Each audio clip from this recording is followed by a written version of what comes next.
Yeah, the charges for the variable charge species, we typically get off here, what we think was going to form. Because, like, for example, iron can go to iron 2 or iron 3. And so when we're doing this chart, we look at iron and it goes to iron 2. And then we look, are there any other irons here? No. And the same thing with lead, there's only one lead, it's going to go to lead 2. Now, in order to get to iron 3, we have to do another step. Look near the top. Do you see iron 2? And the next step, iron 2 is going to go to iron 3, but we won't worry about the next step because we're just worried about the initial step here.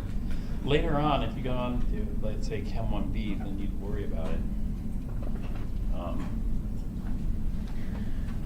And so here, so we got the lead. Lead is going to go to lead 2, so we're going to form lead 2 chloride, which has the formula of what? PbCl2. And we'll form H, the element H, which is H2.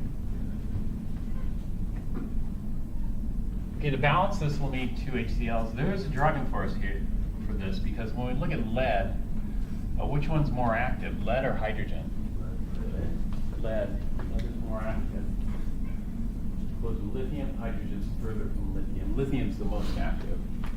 And so we're going from less active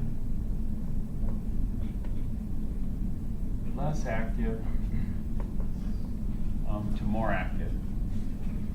Oh no, backwards. We're going from more active, to less active.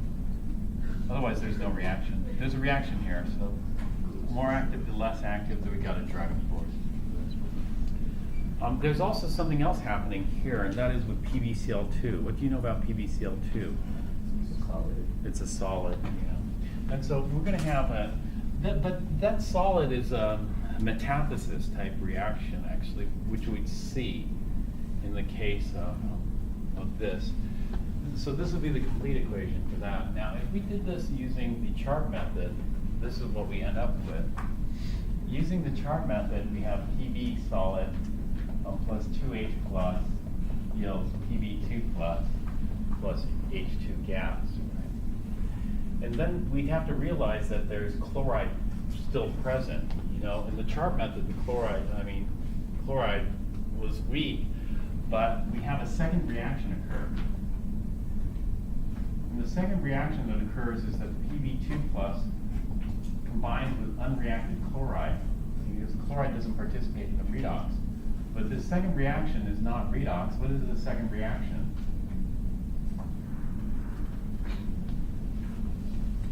The second reaction is metathesis. So we end up with PbCl2 solid. So ultimately, we're going to end up with PbCl2 solid. You just don't see it when we use the chart method because we're here, and then we have to think, are there any other reactions that can occur with what I formed and what's left in solution? Well, I formed lead 2, what's left in solution was the chloride, and we got a reaction to form PBT. So we have precipitate.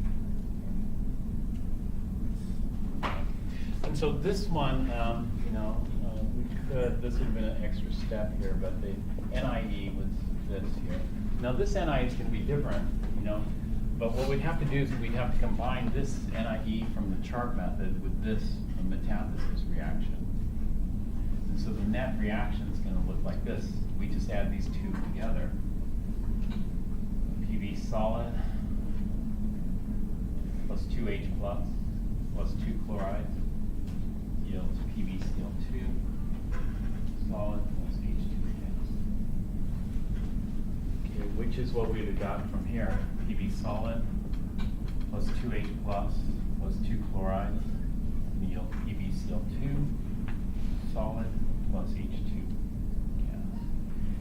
There are no spectators, so the ionic equation is equal to the net ionic equation, which is equal to this.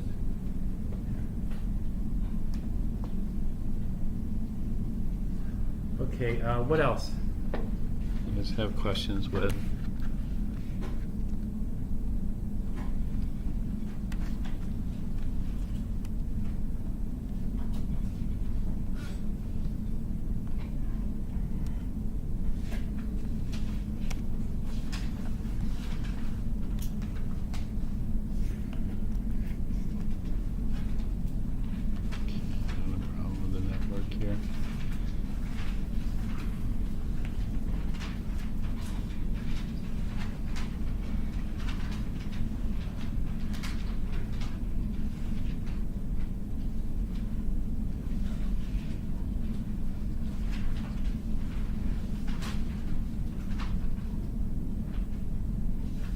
So we did what? Double replacement, metathesis reactions, followed by acid-base, followed by redox.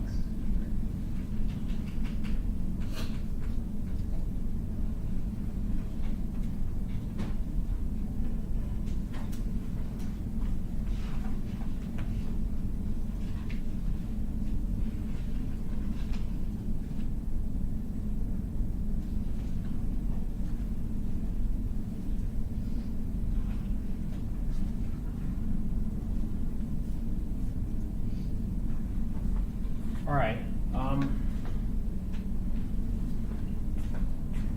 One of the reasons I organize them this way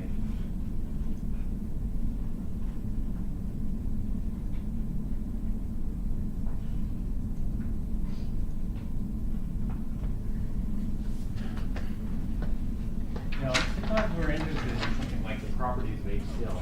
What are the chemical properties of HCl?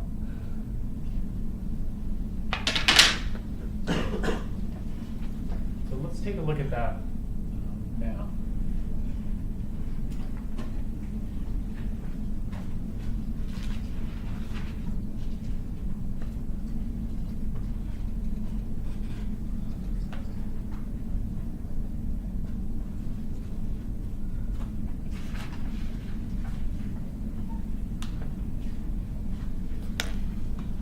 All right, why don't you take a minute and write down the chemical properties.